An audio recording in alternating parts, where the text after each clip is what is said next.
தகப்பனே உமக்கு நாங்கள் நன்றி செலுத்துகிறோம். எங்களோடு பேசுங்க பிதாவே. உமக்கு நன்றி. இயேசுவே உமக்கு நன்றிப்பா. பரிசுத்த ஆவியானவரே உம்மை துதிக்கிறேன். நீங்கள் பேசுங்கப்பா. அடிமையை தாழ்த்தி ஒப்பு கொடுக்கிறேன். இயேசுவின் நாமத்தில் வேண்டிக் கொள்கின்றேன் ஜீவனுள்ள நல்ல பிதாவே, ஆமென். கர்த்தருக்கு ஸ்தோத்திரம். இந்த நாளிலே நம்ம மீண்டுமாக சந்திக்கிறோம். தேவனுடைய வார்த்தையை உங்களுக்கு கொடுக்கும்படிக்கு தேவன் இந்த நேரத்தை எனக்கு தந்ததுக்காக நன்றி செலுத்துகிறேன். இன்றைக்கி தலைப்பு என்ன அப்படின்னா, பயப்படுவதும் இல்லை, கலங்குவதும் இல்லை, காணாமல் போவதும் இல்லை. அப்படியான ஒரு தலைப்பில் தேவனுடைய கர்த்தருடைய வார்த்தையை உங்களுக்கு நான் அறிவிக்க இருக்கின்றேன். கர்த்தர் தான் நம்மளோடு பேசுவாங்க. ஒருவேளை டிவியில் நீங்கள் இதை கேட்குறவர்களாக இருந்தால் மிகுந்த ஆவலோடு திங்கட்கிழமை காலை 7 மணிக்கும் வியாழக்கிழமை காலை 7 மணிக்கும் இந்த செய்தியை நீங்கள் கேட்பீர்கள். உங்கள் கேட்கும்போது நீங்கள் எல்லோரும் என்னை பார்ப்பீங்க, ஆனால் நான் உங்களை பார்க்க முடியாது.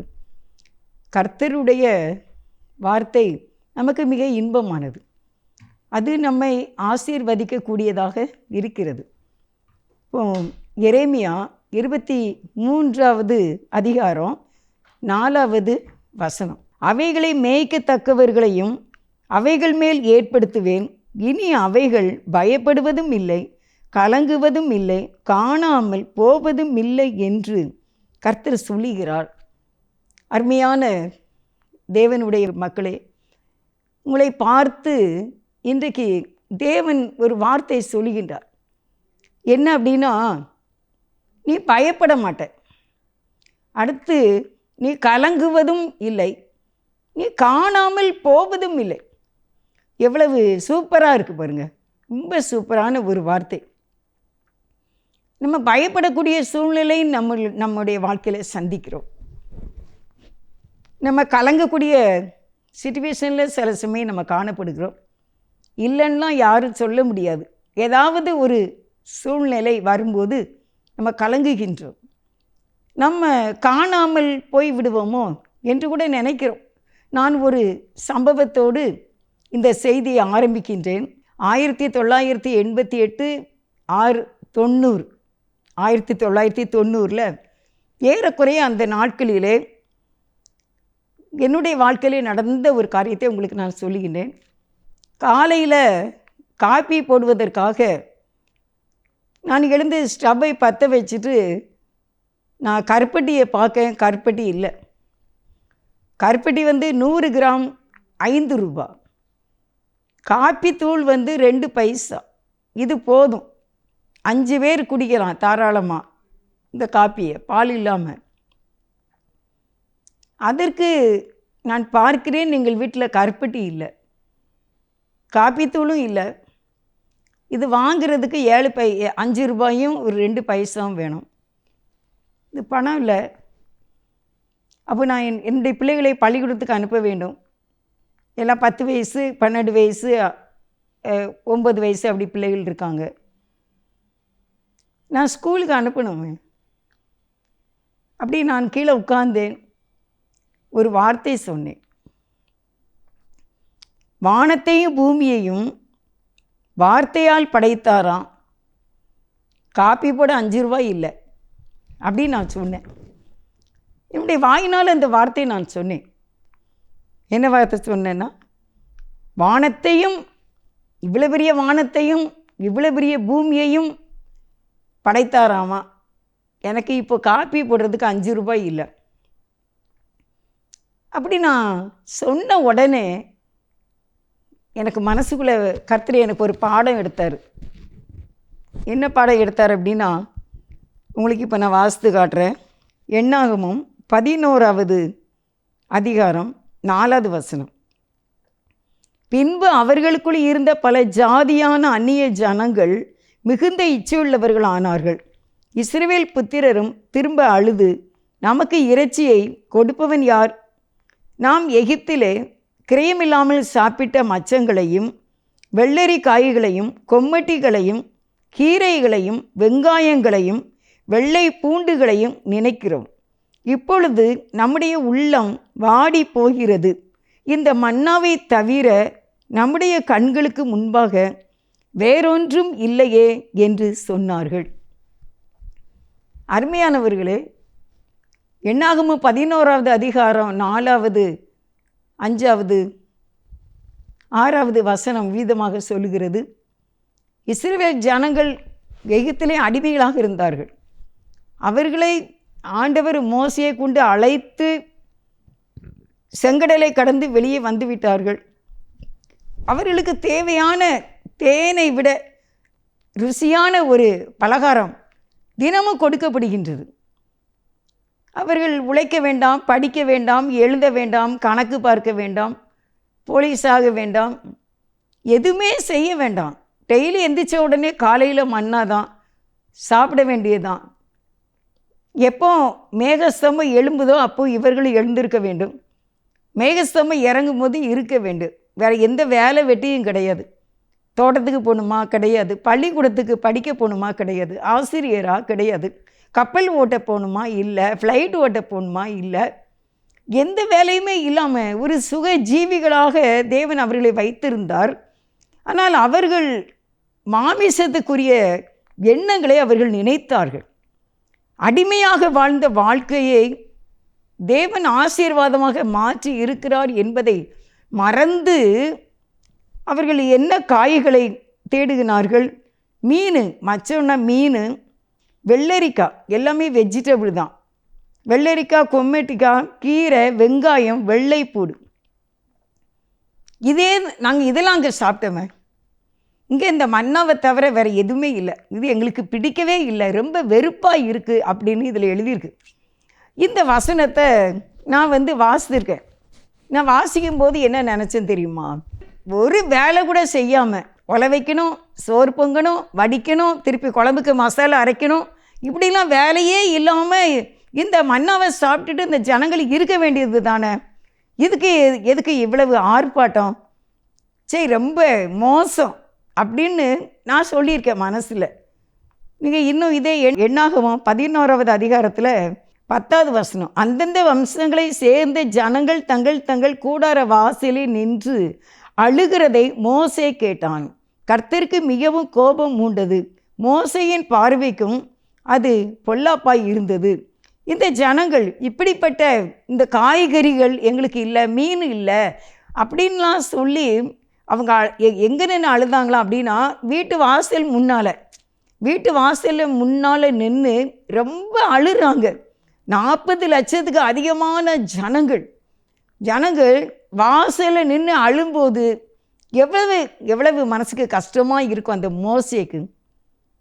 இந்த ஜனங்களை இவ்வளோ கஷ்டப்பட்டு நம்ம அங்கேருந்து இங்கே கொண்டு வந்தோம், இன்றைக்கி இந்த காய்கறியை நினச்சி இப்படி அழுறாங்களே. நம்ம இந்த வனாந்திர வாழ்க்கை நமக்கு பெர்மனண்ட் கிடையாது. இதை கடந்து நம்ம கண்டிப்பாக நம்ம கானான் தேசத்துக்கு போகத்தான் போகின்றோம் என்பதை மறந்து இங்கே தான் எல்லாமே நம்ம கடைசி வரைக்கும் வாழப் போகின்றோம் என்ற மாதிரி ஒரு எண்ணத்தில் அவங்க கூடார வாசலிலே நின்று அழுதார்கள். 13வது வசனத்தில் சொல்கிறாரு மோசே, எனக்கு இறைச்சி கொடு என்று இந்த ஜனங்கள் என்னை பார்த்து அழுகிறார்களே அப்படின்னு சொல்கிறார். இதை தான் நான் நினச்சேன், அற்பமாக நினச்சேன். என்ன இந்த ஜனங்கள் இந்த மன்னாவை தின்னுட்டு பேசாமல் அங்கே கானான் தேசத்துக்கு போய் அங்கே பாலும் தேனும் ஓடுகிற திராட்சை பழங்களும் மாதுளையும் நிறைய விளைஞ்சி தொங்கக்கூடிய, தானாகவே விளையக்கூடிய எல்லா வகையான உணவுகளும் இருக்கும்போது இவர்கள் இப்படி அழுகிறார்களே என்று நான் அந்த இஸ்ரவேல் ஜனங்களை அற்பமாக நினைத்தேன். நினச்சி நான் பேசியிருக்கேன். இப்படிலாம் இருக்கலாமா? இவங்க மன்னாவை சாப்பிட்டுட்டு சந்தோஷமாக போக வேண்டியதானே அப்படின்ட்டு. இப்போ தான் எனக்கு ஆண்டவர் சொன்னார், நீ மட்டும் இஸ்ரவேல் ஜனங்களை இப்படி நினச்ச, நீ மட்டும் இப்படி நினைக்கலாமா? நீ இப்போ என்ன சொல்கிற? வானத்தையும் பூமியையும் படைத்திருக்கிறார், 5 ரூபாய் இல்லை எனக்கு காப்பி போட அப்படின்னு நீ சொன்னியா? அப்போ இது மட்டும் எனக்கு பிடிக்குமா அப்படின்னு தேவன் என்கிட்ட கேட்டாங்க. அப்போவுமே அது 1990 ஏறக்குறைய. அப்போ நானும் சின்ன வயசு பிள்ளைகளும் ரொம்ப சின்ன பிள்ளைகளும் காலையில் எந்திரிச்ச உடனே காப்பி கேட்பாங்களே. எனக்கு கர்த்தர் இந்த பாடத்தை எனக்கு எடுத்தார். உடனே நான் நினச்சேன், நம்ம இன்றைக்கி நினைக்கிற மாதிரி தான் அன்றைக்கி அந்த இஸ்ரவேல் ஜனங்கள் நினைத்திருக்கிறார்கள் என்று. தேவனே, ஏசப்பா என்னை மன்னிச்சுக்கோங்கப்பா, தெரியாமல் நான் இப்படி பேசிட்டேப்பா, இந்த 5 ரூபா கருப்பட்டிக்காக நான் இப்படி உங்களை பேசிட்டேப்பா, நீங்கள் மன்னிச்சுக்கோங்கப்பா, மன்னிச்சுக்கோங்க அப்படின்னு நான் ஜெபம் பண்ணிவிட்டு எந்திரிச்சிட்டேன். பார்த்துக்கோங்க, எங்களுக்கு வந்து கடை, எங்களுக்கு வந்து ஹோட்டல், அதில் டீ கடையும் எங்களுக்கு உண்டு. அதில் வந்து என்ன அப்படின்னா, நாங்கள் எங்களுடைய கொழுந்தனும் நாங்களும் பார்ட்னர். ஒரு வருஷம் எங்களுடைய கொழுந்தன் கடை நடத்துனாங்கன்னா அடுத்த வருஷம் நாங்கள் நடத்துவோம். நாங்கள் அவங்களுக்கு டெய்லி வாடகை கொடுக்கணும், அவங்க நடத்தும் போது எங்களுக்கு வாடகை கொடுப்பாங்க டெய்லி. அடுத்த நாள் வந்து அந்த கடையை நாங்கள் நடத்துகிற வருஷத்தின் முதல் நாளாக இருந்திருக்கிறது. அடுத்த நாள் காலையிலே என்னுடைய கணவர் வந்து கடைக்கு போகிறேன், இன்றைக்கி நம்ம கடை திறக்கணும் அப்படின்னாங்க.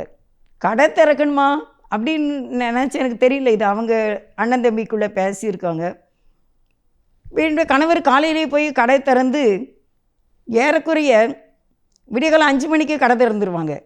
ஒரு 7 மணிக்கு ஒரு பெரிய தூக்குச்சீட்டு நிறையா டீ கொடுத்து விட்டுருந்தாங்க. ஒரு 10-15 வடை இருக்கும், இவ்வளவுமே எங்களுக்கு கொடுத்து விட்டுருந்தாங்க கடையில் உள்ள செர்வெண்ட்டுகிட்ட.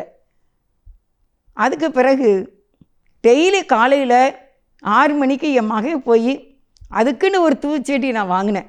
காலையில் காப்பி எப்போனாலும் நினச்ச நேரம் குடிக்கலாம் அப்படின்ட்டு ஒரு பெரிய தூக்குச்சீட்டி வாங்கினேன் நான். அதுக்கு மெனக்கிட்டு டெய்லி காலையில் என் மகன் போய் நடந்து போகிற தூரம் தான், காப்பி வாங்கிக்கிட்டு நிறைய வடையும் ஒரு பை நிறைய வாங்கிக்கிட்டு வந்துடுவான். அல்லேலூயா, அல்லேலூயா. எவ்வளோ நல்ல ஒரு ஆண்டவர். நீ பயப்படுவதும் இல்லை, நீ கலங்குவதும் இல்லை, நீ காணாமல் போவதும் இல்லை என்று சொன்ன வார்த்தை உண்மையாக ஆகிவிட்டதா? எனக்கு ஆச்சரியமாக இருந்துச்சு. இன்றைக்கி தான் நினச்சேன், நான் இப்படி ஏசப்பா தப்பாக பண்ணிட்டேனாப்பா அப்படின்னு சொன்னேன். ஆனால் அடுத்த நாள் பூட்டின கதவை திறந்தார் தேவன். எனக்காக இவ்வளோ பெரிய ஆண்டவர் இந்த என்னுடைய நிலைமையை பார்த்து எங்களுக்கு கடையை திறந்து டெய்லி நாங்கள் சாயங்காலமும் காலையிலையும் எங்கள் கடையில் இருந்து எங்களுக்கு டீ காப்பி வந்துடும். அல்லேலூயா, அல்லேலூயா. எனக்கு செய்த தேவன் உங்களுக்கும் செய்வார். அதனால் சொல்கிறாரு, நீ பயப்படுவதும் இல்லை, பயப்படவே வேண்டாம். தேவன் நம்மை நினைத்திருக்கிறார். நம்முடைய தேவன் ரொம்ப நல்லவர். ஆண்டவர் எவ்வளவு நன்மை நமக்கு செய்திருக்கிறார் வாழ்க்கையில். நீங்கள் சோர்ந்து போக வேண்டாம். ஆண்டவரோடு நம் ஐக்கியத்தோடு வாழ கர்த்தர் கிருபை செய்வார். அருமையானவர்களே, இப்படியாக நம்ம முறுமுறுக்க கூடாது. அடுத்து நான் உங்களுக்கு சொல்கிறேன், பயப்படுவதும் இல்லை. பயம் எப்போ வரும் அப்படின்னா, நம்ம எப்போ தவறு செய்கிறோமோ அப்பவும் நம்ம பயப்படக்கூடிய காரணம் நமக்கு வந்துடும். பயப்படவே கூடாது, கலங்கவும் கூடாது.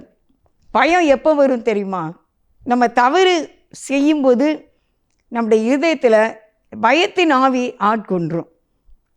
நம்முடைய ஆவிக்குரிய வாழ்க்கையில் கர்த்தரோடு உள்ள உறவு குறைவே கூடாது.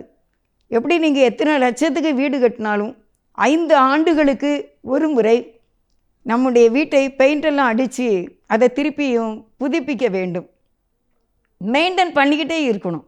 இல்லை அப்படின்னா அந்த வீடு நாளாக சரியாக அந்த பெயிண்டெல்லாம் உதிர்ந்து கீழே விழுந்துடும், கீறல் விழ ஆரம்பிச்சிடும். அதனால் 5 ஆண்டுகளுக்கு ஒரு முறை நம்ம வீட்டை வந்து நம்ம என்ன செய்யணும், மெயின்டைன் பண்ணணும். பண்ணும்போது அந்த வீடு புது வீடு மாதிரியே இருக்கும், இப்போந்தான் கட்டின வீடு மாதிரி இருக்கும். அதே போல் நம்முடைய ஆவிக்குரிய வாழ்க்கையில் வேதம் வாசிக்க வேண்டும். நிறைய பேர் இப்போ வேதம் வாசிப்பதில் மிகவும் குறைவுள்ளவர்களாக இருக்கின்றார்கள். எவ்வளவோ பிரச்சனைகள் இருக்கும், ஆனால் பைபிள் மட்டும் என்ன செய்ய மாட்டாங்க, படிக்காமல் இருக்கீங்க. நான் ஒரு எக்ஸாம்பிள் ஒன்று சொல்கிறேன்.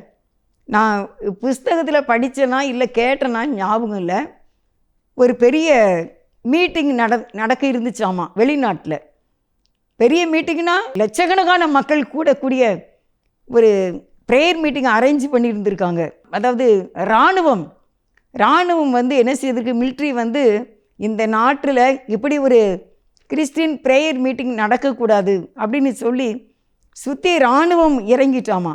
போலீஸு காவல் எல்லாரும் யாருமே இந்த மீட்டிங்கில் அட்டன் பண்ணக்கூடாது அப்படின்னு சொல்லி எல்லாமே சுற்றி லாக் பண்ணிட்டாங்க அந்த ஏரியாவை. ஆனால் ஒரு 3 வாலிப பிள்ளைகள் அந்த மீட்டிங்க்கு அட்டன் பண்ணுறதுக்காக வந்திருக்காங்க காரில். வரும்போது அங்கே போலீஸ்காரங்க நிறுத்திருக்காங்க. எங்கே போகிறீங்க, நீங்கள் இங்கே எங்கே போகிறீங்கன்னு எங்களுக்கு இப்போ தெரியணும் அப்படின்னு சொல்லும்போது அதிலே மூத்த மகள் ஒரு வார்த்தை சொன்னாலாமா. என்ன வார்த்தை அப்படின்னா, எங்கள் அப்பா உயில் எழுதி வச்சுட்டு இறந்து போயிட்டாங்க. இன்றைக்கு அந்த உயிலை உடைக்கிற நாள். இந்த உயிலை உடைக்கும்போது நாங்கள் அங்கே இருக்கணும். எங்களுக்கு என்னென்ன சொத்து, எங்களுக்கு என்னென்ன பங்கு வச்சுருக்காங்க எங்கள் ஒவ்வொருவருக்கும் அப்படிங்கிறது எங்களுக்கு தெரியணும். அதனால் இந்த உயிலை உடைக்கிறாங்கல்ல, அதுக்கு நாங்கள் கண்டிப்பாக போகணும், எங்களை விட்டுருங்க அப்படின்னு இருக்காங்க. உடனே இவங்க என்ன வச்சுட்டாங்க, ஏதோ கோர்ட்டில் தான் இந்த உயிலை உடைக்கணும் போல். இவங்க சொன்னது ஆவிக்குரிய பிரகாரமாக, அவர்கள் எடுத்துக்கொண்டது மாமிச பிரகாரமாக. ஆக இவர்கள் அந்த இடத்தை கடந்து போய்விட்டார்கள். போனால் அங்கே மீட்டிங் ஆரம்பமாகிறது. மக்களே இல்லை, கூட்டமே இல்லை. ஏன்னா எல்லா இடத்துலையும் ரவுண்டு கட்டிட்டான் ஜனங்கள், கிறிஸ்டின் யாருமே இங்கே வரக்கூடாது அப்படின்ட்டு. ஆனால் இவங்க மட்டும் இப்படி சொல்லி உள்ளே போயிட்டாங்க. இதே மாதிரி அநேகர் கேட்டு கடைசியில் ஜனக்கூட்டம் நிரம்பி வழிந்து அந்த இடத்துல கர்த்தர் ஒரு பெரிய ரட்சிப்பை கட்டளையிட்டார். என்ன அந்த உயில் அப்படின்னு நீங்கள் நினைக்கிங்களா? இதுதான் அந்த உயில். இந்த பரிசுத்த வேதாகமம் தான் அந்த உயில். எங்களுக்காக இயேசுநாதர் இதில் அநேக வாக்கு தத்தங்களை எழுதி வைத்திருக்கிறார். நீயோ கடன் வாங்க மாட்டாய், கடன் கொடுப்பாய் என்று வாக்கு கொடுத்திருக்கிறார். உன் பிள்ளைகளை வானத்தின் நட்சத்திரத்தைப் போல பெருக பண்ணுவேன் என்று கர்த்தர் எங்களுக்கு வாக்கு கொடுத்திருக்கிறார். அவர் எங்களை ஆசீர்வதிப்பேன் என்று சொல்லியிருக்கிறார்.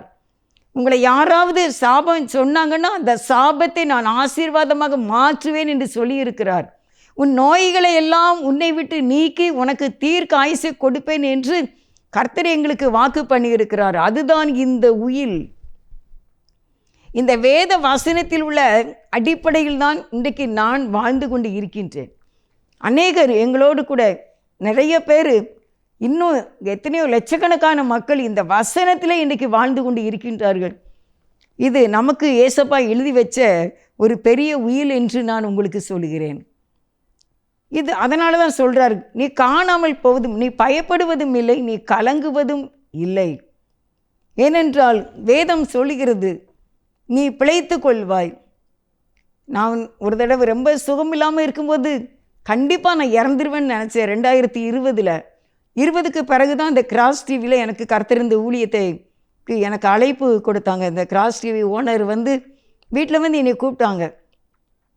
நீங்கள் நம்ம டிவியில் நீங்கள் செய்தி கொடுக்க வரணும் அப்படின்னு சொல்லிட்டு, குறைந்த பணத்துக்கு தான் இந்த டிவியில் எனக்கு ஆர்டர் கொடுத்துருக்காங்க. அருமையானவர்களே, இந்த கிராஸ் டிவியை வாழ வேண்டும், வளர வேண்டும்.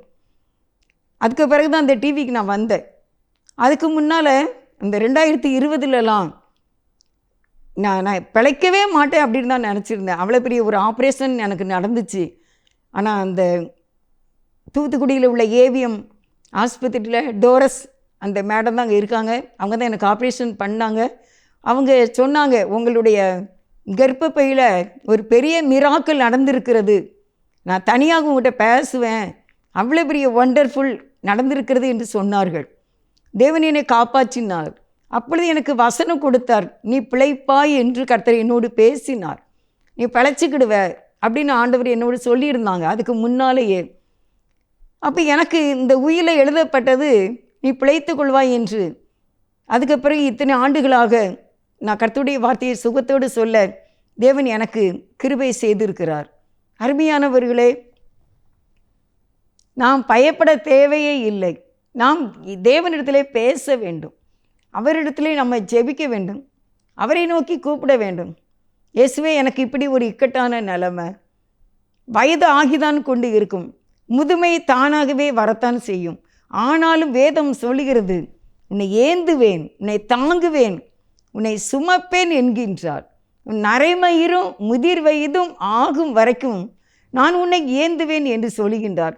தாயின் கற்பத்திலே நீ இருக்கும்போதே உன்னை நான் தாங்கினேன் என்று வேதம் சொல்லுகிறது. அதே போல இவ்வளவு ஆண்டுகளாக உங்களையும் தேவன் ஏந்தி தாங்கி சுமந்து வருகிறார். உங்களுக்கு வியாதிகள் வந்தது உண்டு, சுகமாயிட்டு இல்லை. உங்கள் பிள்ளைகளுக்கு பலவீனங்கள் வந்தது உண்டு, நல்லாயிட்டு இல்லை. நீங்கள் எத்தனையோ லட்சக்கணக்கான பணங்களை இழந்திருப்பீர்கள். ஆனால் மீண்டும் அவைகள் உங்களுக்கு கிடைக்கும். ஒருவேளை கிடைத்திருக்கும்.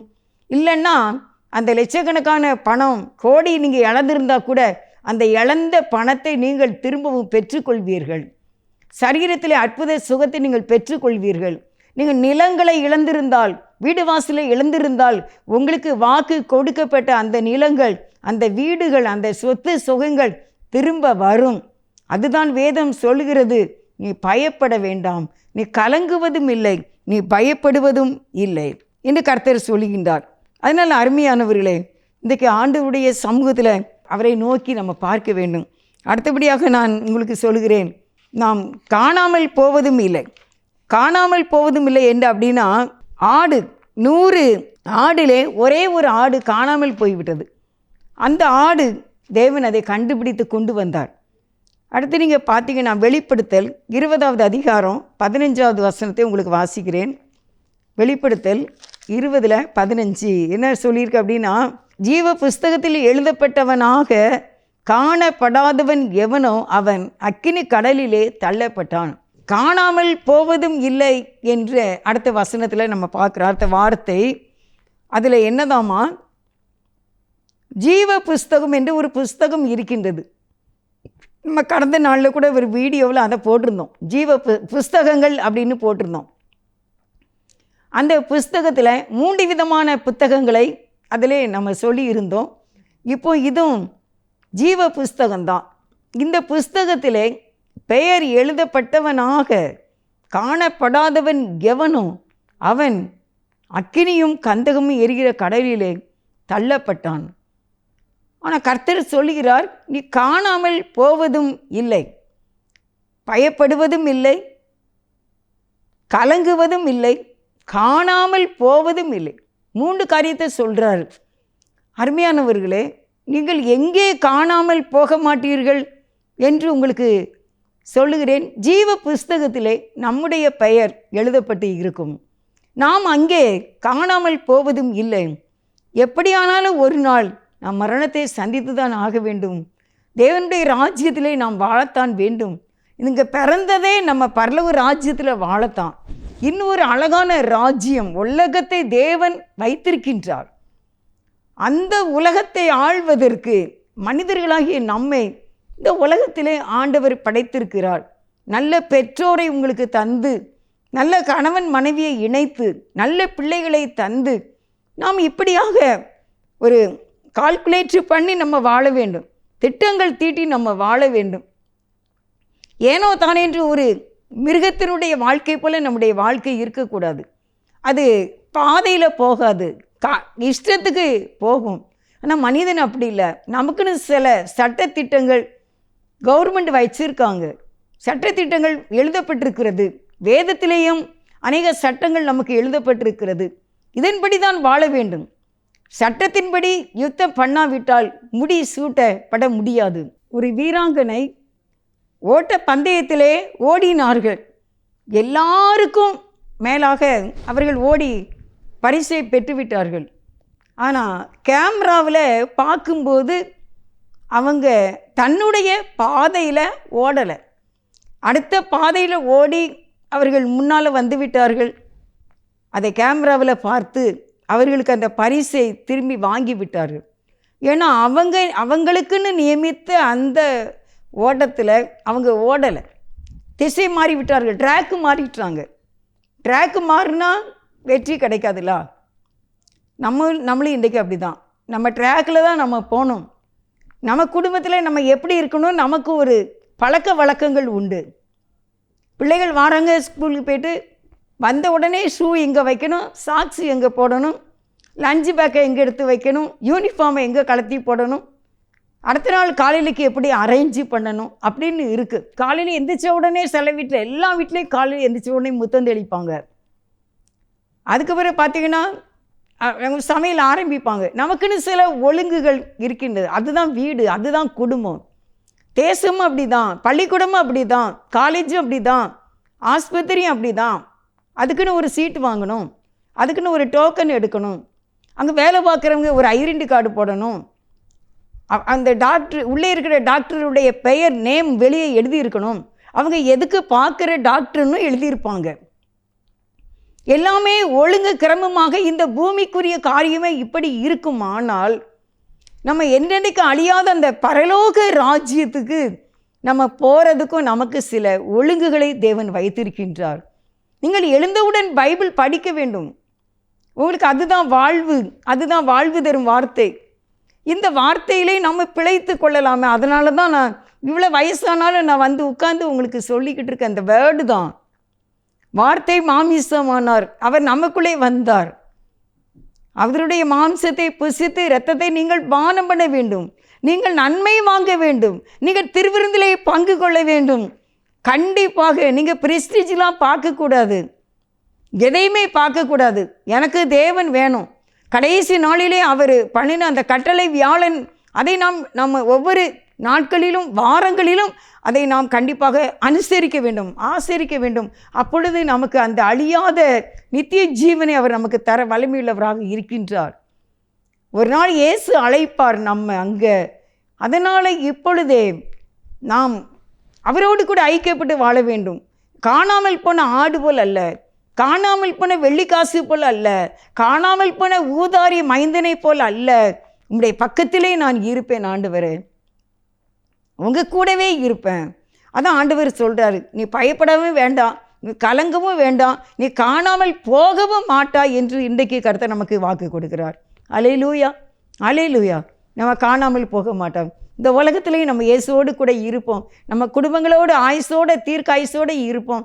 பரலோக ராஜ்யத்தில் ஜீவ புஸ்தகத்திலே பெயர் எழுதப்பட்டவர்களாக நமக்குன்னு வச்சிருக்கிற அங்கே ஒரு சிங்காசனம், அங்கே ஒரு முத்துமயமாக இலங்கும் ஒரு பட்டணம், அங்கே ஒரு அழகான அருமையான ஒரு வாழ்வு, நித்திய ஜீவன், தேனிலும் மதுரமான ஒரு இடம் தேவன் நமக்கு அங்கே ஆயத்தம் பண்ணி வைத்திருக்கின்றார். அங்கே நாம் இருப்போம். அங்கே நம்ம காணாமல் போக மாட்டோம், நம்ம நரகத்துக்கு போக மாட்டோம், பாதாளத்துக்கு போக மாட்டோம். இயேசுவோடு கூட அதிகாரம் செய்யக்கூடிய ஆளக்கூடிய ஒரு வாழ்க்கையை தேவன் நமக்கு தருவார். நம்ம காணாமல் போவதும் இல்லை. என் கூடவே இரும் ஓ இயேசுவே, நீர் இல்லாமல் நான் வாழ முடியாது. என் பக்கத்திலே இரும் ஓ இயேசுவே, நீர் இல்லாமல் நான் வாழ முடியாது. கண்ணீர் சிந்தும் நேரத்தில் தாயுமானீரே, காயப்பட்ட நேரத்தில் தகப்பனானீரே. கண்ணீர் சிந்தும் நேரத்தில் தாயுமானீரே, காயப்பட்ட நேரத்தில் தகப்பனானீரே.